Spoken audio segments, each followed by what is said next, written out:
Hello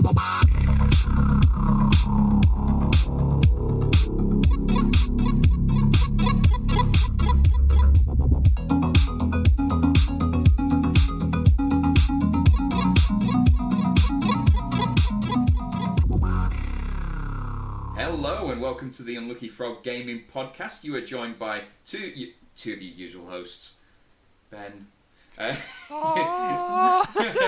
You're just memories. No, you're joined by your two hosts. Tom Mannering and myself, Josh Hartley. How are you doing, Tom? I am much better than I was a few days ago when we spoke. I am good though. Today's been a decent day. I got some good news. Well, I received something good, which we'll talk about in a bit. Received stuff. Yeah. Yes. You've got good news. So things are looking up in team. It's all coming up. It's all coming up. Josh and Tom. Tom has pulled a repulsed face. I think is the best way to describe that. It's a horrible way to say that. Yeah, I'll get my big news story out of the way, and we'll divert onto our property podcast that we're clearly running. Of course. I have had an offer accepted on a house, so I will be buying a house in Carlisle. So looking forward to getting all of that sorted. It's going to be great to get settled, because as nice as it's been, like, staying at my brother's and I'm enjoying it, I want my own space. It's nice. You've not been there that long. What is it, like 10 days or something? It's longer than that. Is it really? It's been, 3 weeks. That's gone quick. It has, yes. Yeah, I got here right at the start of August. So, right, okay. Yeah. Oh, okay. Crazy. Yeah. Crazy. Why am I singing a lot this episode? I don't know. And it's not even like you're singing good songs. Wow. Kiss fans, I apologise for what Tom has just said. Right, I will say, Kiss put on a hell of a show, right? They are a hell of a performer, but their music, middling. I don't mind Kiss. I'm alright. I wouldn't be excited to see them. Exactly. That's the thing. Like, I don't dislike them, but I'm not like, yeah, Kiss, man. That's where it's at. 80s glam rock, is it kind of, I suppose? Yeah, well, I mean, they started in the 70s. Yeah. No, I know what you mean. Back on more on topic. This is gaming stuff that we're going to talk about, because we are a gaming podcast. Damn it. You talk about your cool stuff you got. Okay, I received a package in the mail this morning, which I knew was coming, but it arrived quicker than I expected. I received my Legend of Vox Machina Critical Role Kickstarter reward. So I briefly alluded to this on an episode a week or two ago, that I'd backed this, and I think I mentioned backing it 2 years ago when I did back it. I think you did.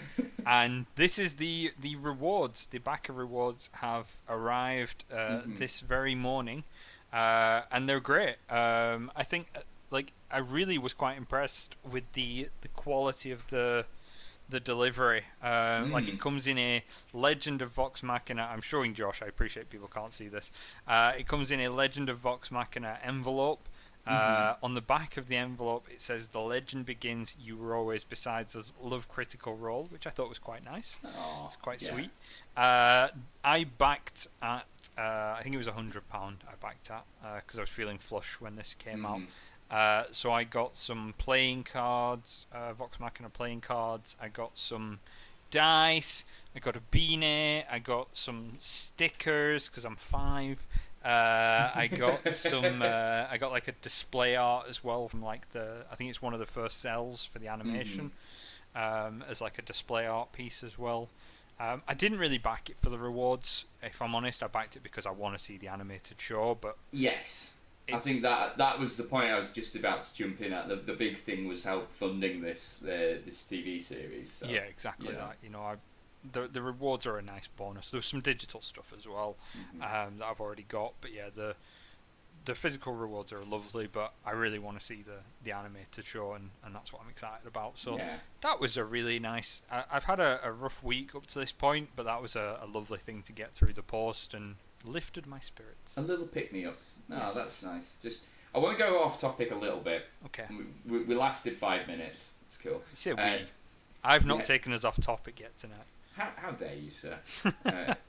Accurate, to be fair. But with you mentioning stickers, did you used to get like the Panini sticker albums as a kid? Yes. Yeah. A lot of them.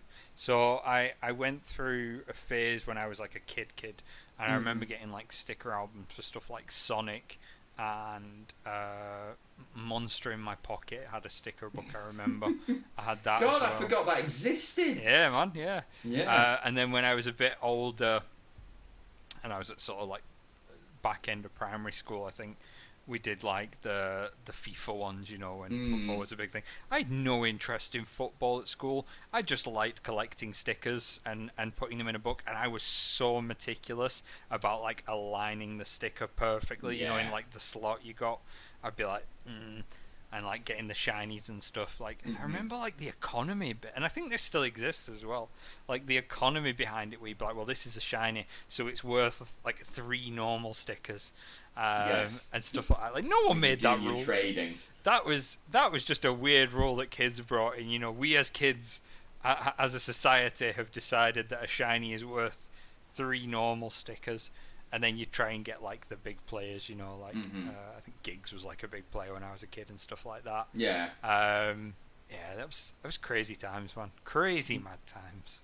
Were you into stickers? Oh yeah, I keep getting tempted to actually get the new Premier League Panini album as an adult of 34. So you know, there's still something quite appealing about that. I think Bowers still does it on occasion. Like I don't know if he's done it over the past few years, but I remember a few years ago he had sort of him and a few of his mates, I think kind of as a joke, had all gone out and got sticker books, and like because we're adults, like the amount of money you can should you desire throw at stickers as opposed to what you kid, you know, as a kid you have like £2.50, £5 pocket money if you were flush, whereas like as an adult, you know, you can drop £100 on stickers if you really want to. Yeah. It's crazy. Right. Back on topic. Yes. Just related actually to the Critical Role and Vox Machina. A little news update. WizKids are bringing out. Now I thought this was the first wave of Critical Role miniatures, but Tom corrected me when we were discussing this. They are bringing out the next wave though. So we've got some monsters, we've got NPCs, a couple of characters. Sadly, the website announcing this doesn't show any of them. It's just listing them, which I'm a little disappointed at. But yeah, so if you I'm assuming they've done this like to tie in with the Dungeons and Dragons supplements that are specifically set around Critical Role. I think so. Yeah, I think it's largely like monsters that have featured on Critical Role, be they generic ones, or I know Critical Role's had a lot of like specific monsters that Matt Mercer and the people that kind of support him have made for it. So they're not just kind of using stuff out of the core books. And then they've got a lot of NPCs that have appeared that are getting minis and a lot of the main characters. It's a weird one for me, these miniature sets. So I don't like, as a general rule, I don't like using established characters in my games. Because I feel they come with an expectation of how that character will act, what that character will be able to do. So you don't really have the same control over you do over a new character or a character you've made. So like I have the Steam Forged game Critical Role minis that they released, which was a Kickstarter, funnily enough. But I didn't get them for gaming. I got them for display. Yeah. Because I want to paint them all up and have them all on display, which I am planning to do at some time when I have the time to paint 50 individual miniatures. They're still sitting sprayed on the shelf next to me at the moment. Yeah. But they will get painted up eventually. The WizKids ones the quality is not amazing. Like, and I'm not to be disparaging about them. Like, they are sort of a softer plastic. Yeah. They're kind of hand painted, but in that sort of sloppy way where it's functional, but you wouldn't enter it into a painting competition, you know. No. They look fine on a 3D battle map. I use some of those minis for my own games on occasion. And you know, it's certainly better than a pawn or a, you know, dice or a token or something. So there is something to be said for them in that regard, but I don't know, I wouldn't have any use for them in a game as such, except maybe the odd game, or maybe as like a stand-in for something else. You know, I want a bartender, so I'll use this mini of a bartender from Critical Role. I'm sure there will be people that will be interested in them, but to me they're not suitable as collectibles. Yeah. And they have a limited use as miniatures. So I don't know. I'm sure there is a market for it. There must be, because this is a second wave. So someone must be into it, and I imagine people aren't as hung up on me as using other people's characters in their games, I guess. Well, yeah, exactly, and you know, people absolutely love Critical Role, and I dare say there'll be people out there who just want to recreate that campaign, so that makes sense to me. So, but anyway, you dear listener, will be able to get your hands on those from a good retailer soon. Next up on the docket, Games Workshop have announced the codex release schedule for the rest of the year for Warhammer 40k. So, I'll link to the article in the show notes. So August saw the release of Grey Knights and Thousand Suns. I'm yet to get those, but I will. Next month we get Codex Orcs. No surprise there at all. We've just had a bunch of new miniatures get released for them. November sees Codex Supplement Black Templars. I saw this announced, yeah. Yeah. I thought that was about to trigger you for a second, Tom, because we're getting another Space Marine codex, but you seem relatively calm. It's not great, I won't lie. I don't love it. I mean, we've got Grey Knights, which are realistically a Space Marine chapter. You spin it however you want, but they're wearing power armor for the Imperium, so they're as close as you're going to get. The thing is, and what caused me not to trigger, Black Templars were my first love as a Space Marine chapter. So nice. I don't play them anymore, but there's a place in my heart for them as an army. So I let it go. I let it slide. This once, GW, you get one. You get one pass. Yeah. And this is it. And then December, we have 2 codexes, unnamed codices coming out. They've used some art for mock-up art for these. I don't like reading anything into these because one of them, frankly, was used last year for one of the mock-up codexes coming out. In fact, I think both were. So we have no idea what they're going to be. Wild speculation. I can't speculate, and I'm not going to. I imagine one's probably a Space Marine faction. But they've ran out though, right? Unless they were going to do supplements for like Ultramarines and like the sort of Codex compliant chapters. So who've they done so far? They've done Space Wolves, they've done Dark Angels, they've done Blood Angels, they've done Black Templars, they've done Death Watch, they've done Grey Knights. No, that's a fair point. Unless they do Ultramarines or things like Imperial Fists, Crimson Fists, that kind of grouping, then yeah, they've run out. Have Inquisition got a codex yet? Oh, that's a good shout. No, they don't. So I think that the previous title was like Agents of the Imperium, because that covers your Inquisitors and your Assassins and the like. I would like to see a codex for them. I used to have an army. I don't have it anymore. I sold it off because it just didn't really work in the new rules over the last few editions, because I built it when they were kind of a new thing, and they changed them a lot. But I'd like to see stuff for them because that's the side of the Imperium I do really like. I am hoping though, and I kind of alluded this to you before the episode, I would like to see Genestealer Cultists get a codex. I think they need a bit of love as well. Have Tyranids had one this edition yet? They haven't, have Not they? yet.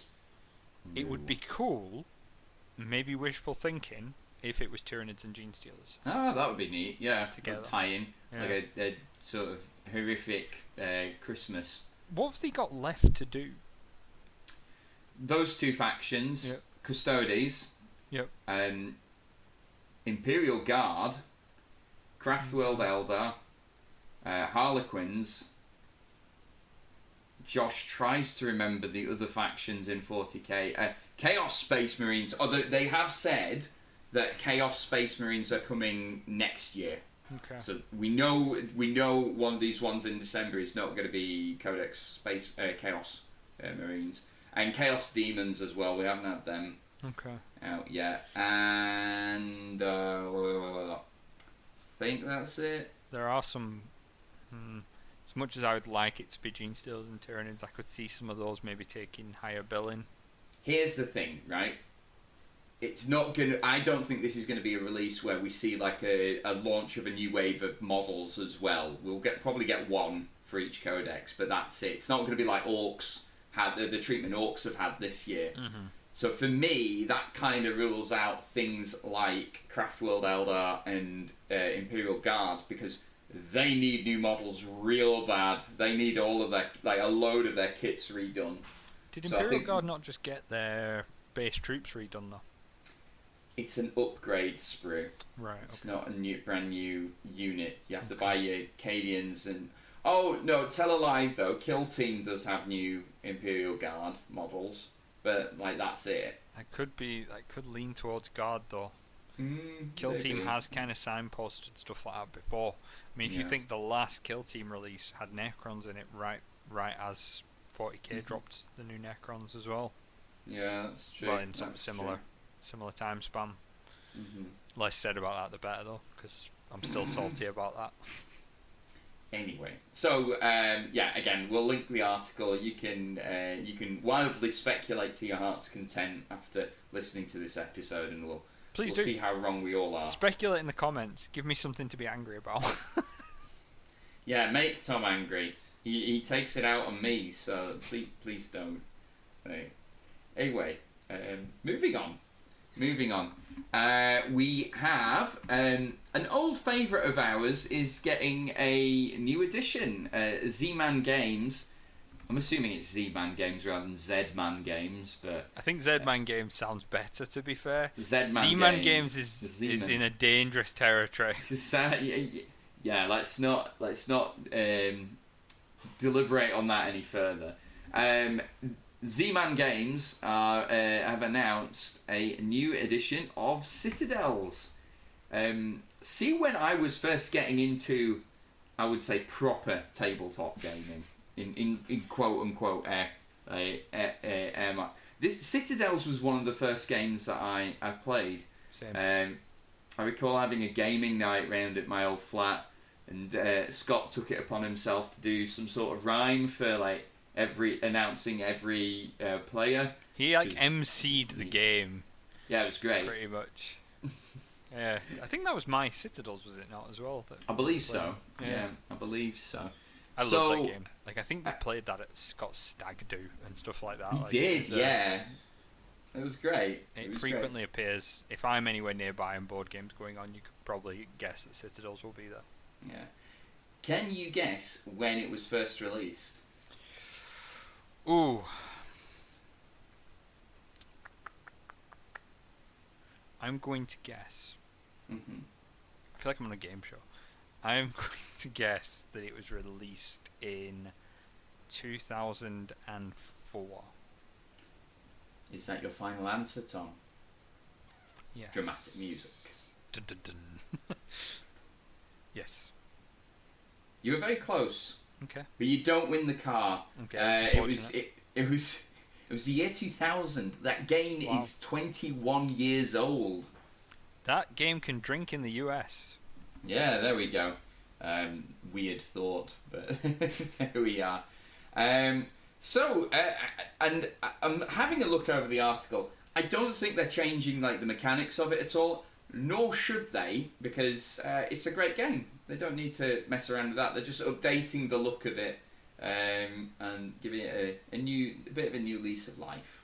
To be fair, like, and this could be maybe me looking through it through a hint of nostalgia, but I like the look of Citadels as is, and I'm not besmirching them updating it. By all means, fill your boots, but I think it has a very nice style to it. Like, the cards look great. You know, they don't look dated. They certainly don't look 21 years old. Yeah, it's aged pretty well, that game. Yeah. So unfortunately, like, they're doing new art for it, but it's the same art style. Okay. It's just a bit of an update. So okay, that's not too bad. Aesthetically, it's going to look much the same as well. But yes, again, that will be coming to retailers very soon, so keep your eyes out for that. Final bit of news that I wanted to talk about is a Magic the Gathering related thing. So, for those who don't know, Mark Rosewater is one of the lead designers for Magic the Gathering, and he has a blog. It's like going back to the year 2000 as well. Looking at his blog, it's on Tumblr. It is. He has a live journal. Nonsense. Yeah, it's kind of like that. Anyway, people send in questions for him to answer, and he does this like every day. He churns out a bunch of answers.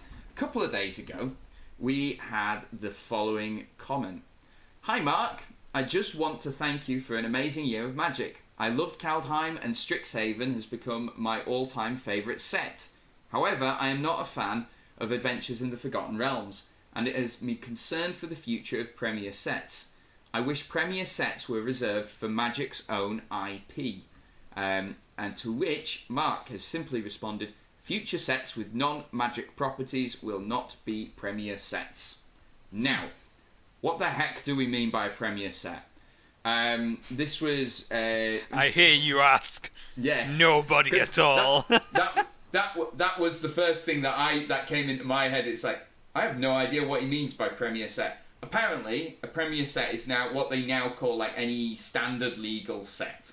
Right. They changed the naming because standard legal sets implied that the standard format was what it was designed for specifically, and while that's a consideration nowadays, it's not the only consideration. So what this means is that in standard legal sets and draft sets, you will not see another IP. We know that we've got 40k coming, and that's going to be a commander set. We know that there's going to be a draft set for Lord of the Rings, so that's not going to be one of the main sets that gets released in the year. That's going to be a supplemental set, much like Modern Horizons or one of the unsets. And I just thought this was interesting because it feels like they've done maybe not a full 180, but they've definitely turned a little bit on using other IPs because they seem very keen on it, and now they're like, this to me seems like they're putting a bit of cold water on it. What are your thoughts? So I can't remember if it was you that said this or if I saw it elsewhere, but has Adventures in the Forgotten Realms hasn't been that well received, I believe. Now, I was going to come on to this. Evidently, it has been selling very well. However, it is a very polarising product. For a number of reasons. Predictably, there are some people who just don't like another IP being used for Magic the Gathering. One thing I did not foresee, though, and this is something that Mark in a different post has spoken about, is people from Dungeons and Dragons fans are annoyed at this set, though, as well. And the reason being is, you got such and such card wrong. The main one that gets cited is Tarask. Apparently the Tarask is like nothing like you would expect it to be from Dungeons and Dragons. So I find that very interesting, and that's kind of informed their decision making process on maybe dialing it a bit back on using other IPs. Right. We've discussed this when they announced all of this earlier in the year. I am warming to the thought of other IPs being used, and I actually thought they did a really good job of Adventures in the Forgotten Realms overall. And that gave me, and you said it on a previous episode, gave us both a bit more confidence in that. Okay, well they are gonna treat these other properties right. It's not gonna be another Walking Dead set, which just feels like so out of nowhere and doesn't seem to fit Magic the Gathering. So yeah. For me, I think that they're wrong. Really, just you're wrong. I'm not gonna dance around it. Like, Adventures in the Forgotten Realms is a great set. Whether you're a Magic fan or a D&D fan, stop being so stuck up. Like, it's fun. It's supposed to be fun. It is fun. You know, maybe every card is not a perfect representation of how that thing would work in Magic, but it's not supposed to be either. You know, as long as it's a good enough representation. I mean, we got some fantastic art. We got some fantastic representations of how some things do work. You know, the dungeon... awesome legendary characters as well. Awesome legendary characters. From the Forgotten Realms. Yep, definitely. The dungeon mechanic is great. I really enjoy that. I would have liked some more dungeons, but other than that, I have no complaints with it. I think it's really strong, and I would love to see them add to it, you know, in future sets. We have a space hamster token. We never had that before. Yeah. You know, there's so much that it's done. I can understand, and I don't disagree that these shouldn't be... Is it Premier sets, did you say they're called? Yeah. Yeah, so I'd agree with that. I think if they want to reserve Premier sets for sets specifically set in the Magic continuity, go ahead. Fill your boots. You know, that's fine. But my argument to that would be, did they not say that technically the D&D sets are part of that now, and vice versa? Yeah, D&D is standard. Adventures in the Forgotten Realms are standard.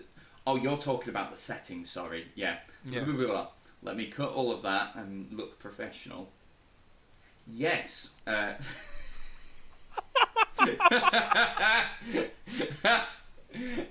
Yeah, the Forgotten Realms is one of the planes in the Magic the Gathering universe, so it is kind of part of the... It is a different IP, but it's not really. So what are they going to do going forward then? So I know how, like, obviously 40k and Lord of the Rings are going to work. They'll be separate things. Mm-hmm. But are they saying now that any future Forgotten Realms sets, which I think they have alluded might come, are they going to be within or without? No idea. See, that's where it starts to get a bit foggy, because you've already said they are part of it, and now you're saying that things in response to Forgotten Realms, things that aren't in it are going outside it. So where does that fall? That's where you like. I'm like, stick to your guns. Like, you've said it is. Yeah. Like, some people might not like it, but to be blunt, f*** them, right? Like, that's their problem. Right? Wow. Like, that's not our issue. Like, it's a good set. You came up with a good idea. The stuff that crosses... I didn't know if I'd like it to start with, but the stuff that crosses Magic and D&D is a no-brainer. It's worked for D&D and it's worked for Magic. It's brought the zeitgeist of both of them together. You've got some fantastic products for D&D from Magic, and now you've got this fantastic product for Magic from D&D.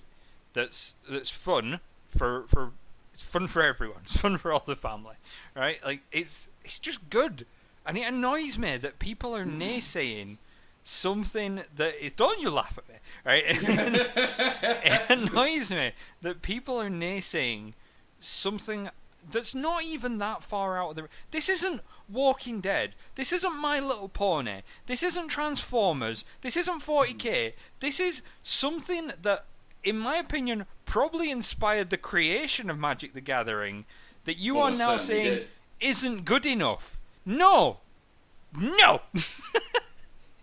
You're wrong. You feel a bit better for that? Yeah. I had to get out of my system. That's fair. No, I agree. Like, it's a great set. Like, I love the commander decks in it as well. They look. Yeah. I'm tempted to pick up more of them, but like, we'll see how money goes. You've got all that fat mortgage dollar at the moment.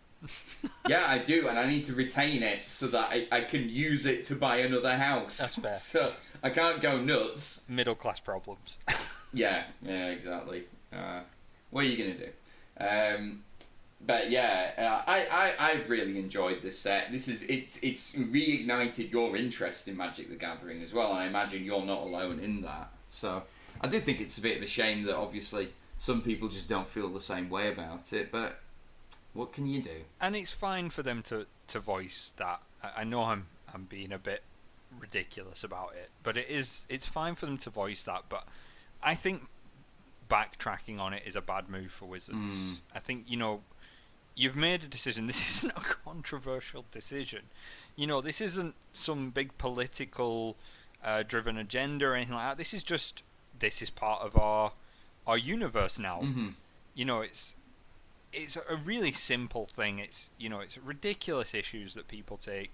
And I could understand, as I say, if it was Walking Dead, if it was 40k, yeah, I'm with you 100%. Keep them separate. Make them silver bordered if you want. Make them things that say this isn't part of our main stuff, or as they are doing, just say this is unrelated. This is a separate set. And I have warmed to the idea of those because of Forgotten Realms and because of what that's kind of opened my eyes to. But don't be like, it's not part of it. Shut up. I enjoyed that impression.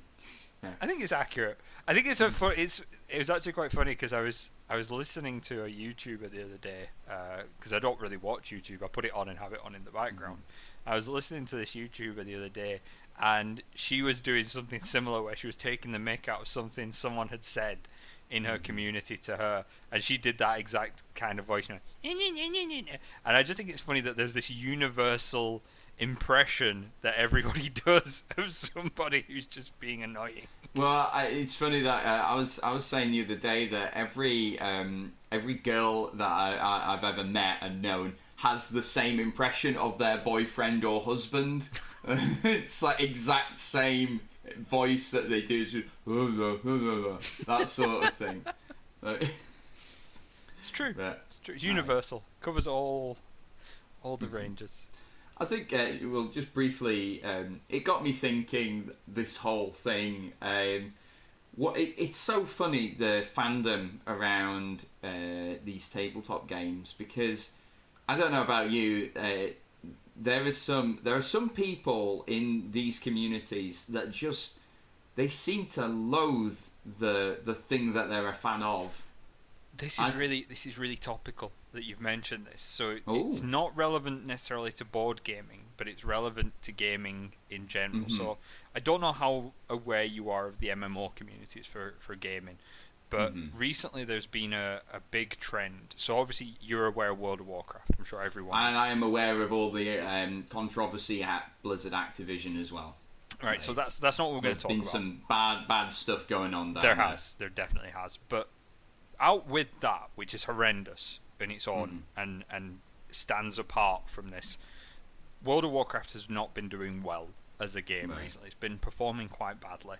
And a lot of the fans of World of Warcraft have complained about how bad it is, right? And there's been this migration that's happened over the past month or so of World of Warcraft players moving to another MMO. Specifically, a lot of them are moving to Final Fantasy XIV. Okay. Now, I've played both, and I play both. I haven't played World of Warcraft for a while. And it's been so funny watching the reaction of World of Warcraft fans. And the reason why I mentioned it, because you were talking about people who hate the thing they love, is these World of Warcraft fans, right, have been for months complaining, this game's got crap, this game's not fun anymore, this game's that. They're still playing it, right? And they still pump money into that machine, right? And then all these people have gone, that's the last straw for whatever reason, be it everything that's going on at Blizzard, be it that the game's just crap, and have gone, I'm moving to Final Fantasy XIV. And all the rest of the WoW fans, the same ones who are calling the game crap, are going, "You're traitors. You're wow. You're moving over to a crap game from WoW." And I'm like, "But you were the ones that have called it bad, and you're staying with it. Like, this is and I'll quote a streamer who said this. That's an abusive relationship. That's where you're not leaving something that is making you miserable, and you're condemning people that are. And it's the reason I mention it is because it ties into what you're saying there. These people that claim to love something and then naysay it and say, like, it's got bad, it's got negative. And I'm like, well, why are you still funneling money into it? Like, speak with your wallet. And just to be absolutely clear, we're not saying, like, you know, none of these companies are above criticism. No. You know, and we criticize Games Workshop and Wizards of the Coast and all these other companies plenty. I still love the products that they come out with, though. Yeah. So and maybe not all of them, but the game itself and the communities around these games are forever fantastic for me. It's the type of fan who just seems to hate everything. You got nothing good to say about it, essentially. Yeah.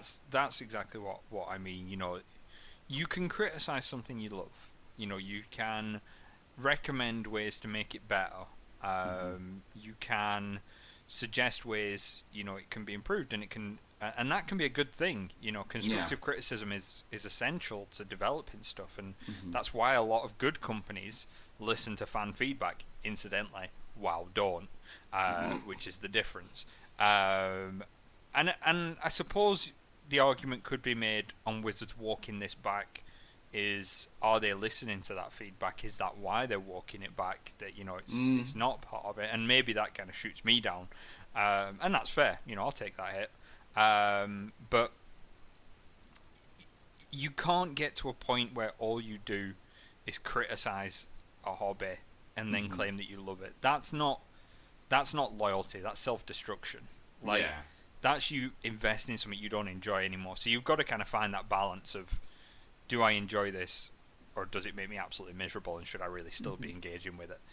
As much as I rant a lot, and to a degree there is an element of caricature to that. Yeah. I love the things that I do. I wouldn't do them otherwise, and I get so much enjoyment from them. Maybe not so much when I'm playing Josh at Magic, but everything else, you know, I really do enjoy. Do you know what? Like, fun in Magic is zero sum. You know, some people can have all of it in a given game. Yeah, you know, there's still fun there. I'm not having any of it. Yeah, Josh is having a whale. I'm hogging all of that fun. Yeah. But yeah, you know, you've got to look at your hobby and say, is this actually bringing me happiness? Is this what I want to be doing? And if you're spending all your time criticizing it and you're not getting any enjoyment with it, go find something else. Try fishing. That's just good life advice in general. You know, if something's not bringing you joy, then you've really got to ask yourself, why am I doing this? And don't anyone say that we here at the Unlucky Frog are not wisdomous, because we are most wisdomous. Yes. On that note, Josh's face is amazing. It's like, sure. Yeah, we will. On that note of wisdom, we will draw this episode to a close. So, as always, guys, thank you very much for listening, and until next time, take care. Bye. Bye.